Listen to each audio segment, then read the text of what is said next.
150 years, engineers believed they could bridge the gap between Scotland and Ireland until every dream collided with a hidden nightmare beneath the sea. More than 1 million tons of chemical weapons and explosives haunt the depths, making any connection deadly and impossible. Why did so much hope end in resignation?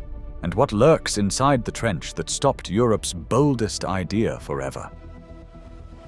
In 1868, a Belfast engineer named Luke Livingston Macassey gazed across the churning waters between Scotland and Ireland and imagined a tunnel that could conquer the North Channel.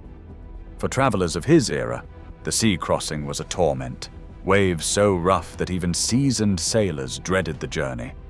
Macassey, who had spent years studying the tides and geology, believed a tunnel could transform misery into comfort. He once compared the misery of seasickness to the mere fatigue of a long train ride, insisting the railway would always win. His vision was bold for its time, a 14.5-mile tunnel linking Tor Head on the Antrim coast to the Mull of Kintyre in Scotland. Macassey's prospectus of 1890 brimmed with confidence, promising a completed link by 1910. On the Antrim shore, a sign quietly announced the site of proposed Channel Tunnel, a silent promise to future generations. Victorian optimism ran high. Engineers mapped routes, investors debated costs, and newspapers speculated about the day when carriages and locomotives would glide beneath the sea. The dream was not just about engineering, it was about unity and progress, about shrinking the world one tunnel at a time. But history had other plans. As Europe slid toward war in 1914, the funding vanished. The plans were shelved, and the tunnel faded into legend. Macassey's dream, once so close to reality, was drowned out by the guns of the First World War.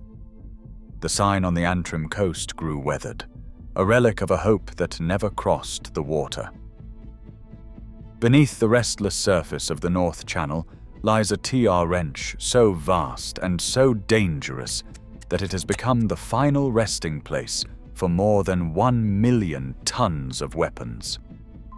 Beaufort's Dyke stretches 50 kilometers in length and plunges as deep as 312 meters, deeper than any other point on the European continental shelf. This is no ordinary seabed. For decades, it has served as Britain's underwater dumping ground, chosen for its proximity to the Cairn Ryan military port and its ability to swallow almost anything. After the Second World War, the scale of surplus munitions was staggering. In July 1945 alone, 14,500 tons of Phosgene-filled rockets were loaded onto ships and consigned to the trench. Each crate, each shell, each canister was a problem solved by hiding it beneath the waves. Much of the cargo was labeled Davy Jones Locker, Cairn Ryan, a grim joke hiding the reality of what was sent to the bottom. The operation ran at a relentless pace. At its peak, up to 24 ships worked simultaneously, ferrying bombs, shells, grenades, and chemical weapons out to the Dyke. Italian and German prisoners of war were pressed into service, forced to load these lethal cargoes day after day. The dumping did not stop with the end of the war. From the 1920s until 1976, the trench received a steady stream of ammunition, including mustard gas shells from both world wars, and even 2 tons of radiation waste sealed in concrete drums. When storms swept the channel, crews sometimes dumped early, scattering munitions across the seabed and beyond the trench's edge. What was once seen as a convenient solution has become an obstacle beyond imagination. The dream of a bridge or tunnel now runs headlong into a graveyard of forgotten weapons, a hazard so immense it makes Victorian optimism look naive. In March 1995, British gas engineers lowered a steel pipeline onto the seabed north of Beaufort's Dyke, aiming to carry natural gas between Scotland and Northern Ireland. The work disturbed the trench's fragile surface, stirring up decades-old munitions buried out of sight. Within 3 days, Scottish beaches were littered with thousands of white phosphorus bombs. Over 4,500 incendiary devices washed ashore from Campbeltown to Galloway.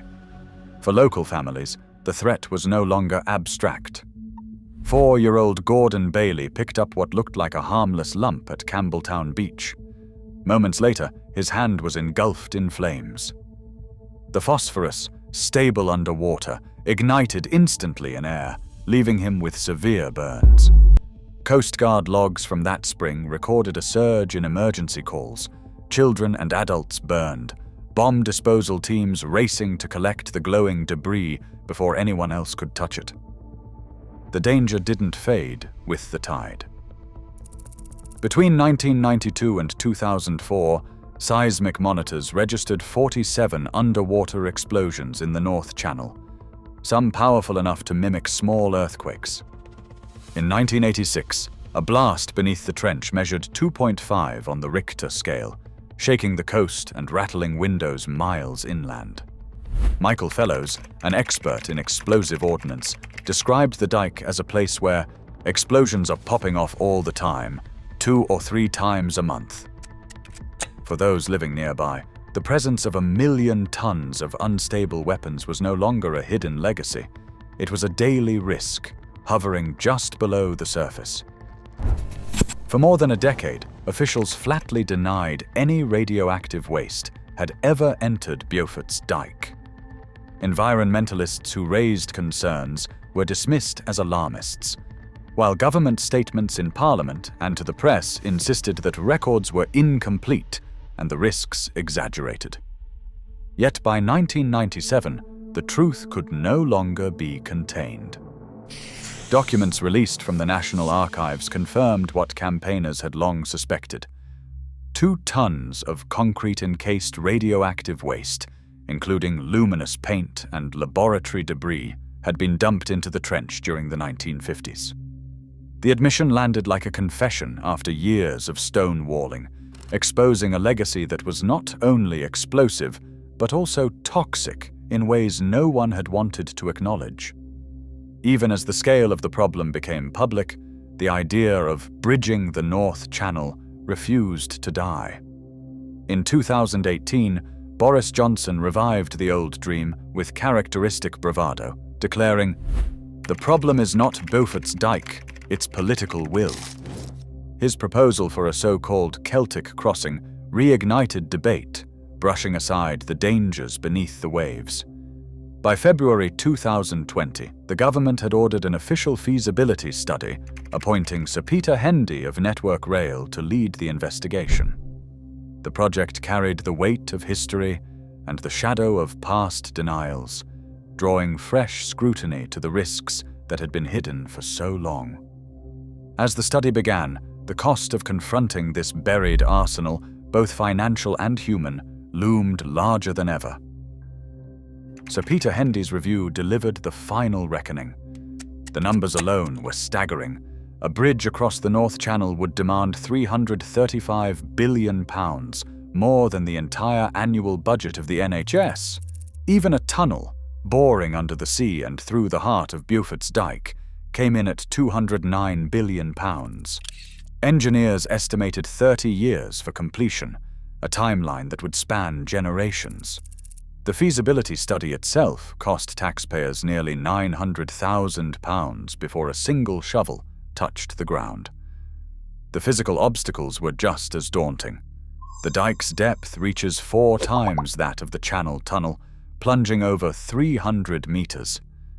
Any bridge would require suspension spans of 4 kilometers, double the length of the world's longest, and in waters far more hostile.